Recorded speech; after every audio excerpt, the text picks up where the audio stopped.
ஆத்ம வணக்கம்.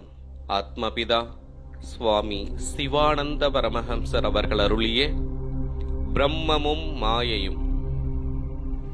ஒன்றும் இல்லாததற்குத்தான் அத்வைதம் என்று சொல்லுவது. அத்வைதம் என்றால் துவைதரகிதம், அதாவது இரண்டில்லாதது. இரண்டென்றுள்ள நிலைமை எங்கிருந்து உண்டாயிற்று என்றால் அது தன்னிலிருந்தேயாகும்.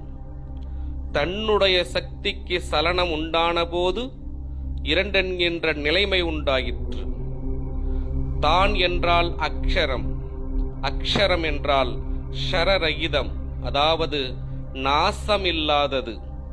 ஏனென்றால் நாம் கேட்பதும் காண்பதும் அறிவது மட்டுமின்றி எந்த பொருளுக்கு ஆதியந்தம் உள்ளதோ அந்த பொருள் அழிந்து போகின்றதும், எந்த பொருளுக்கு ஆதியந்தம் இல்லாமல் இருக்கின்றதோ அந்த பொருள் அழியாததுமாகும்.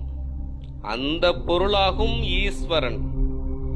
அப்போது ஈஸ்வரனாய் தானாய் ஆதி அந்தம் இல்லாததாகி அக்ஷரமாயிருக்கின்றதிலிருந்து வெளியெனும் ஆகாசம் உண்டாயிற்று.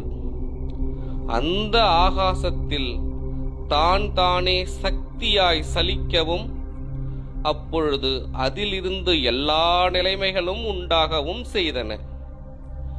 எப்பொழுது தான் வெளியாயிருக்கின்ற ஆகாயமாகி சக்தியாய் சலிக்கத் தொடங்கிற்றோ அப்பொழுது அது இரண்டாயிற்று. அதற்கே பிரம்மம் என்றும் மாயை என்றும் சொல்லுவது. மாயை இல்லையானால் பிரம்மம் என்கின்ற ஒரு நிலைமையும் இல்லை. ஆத்ம வணக்கம்.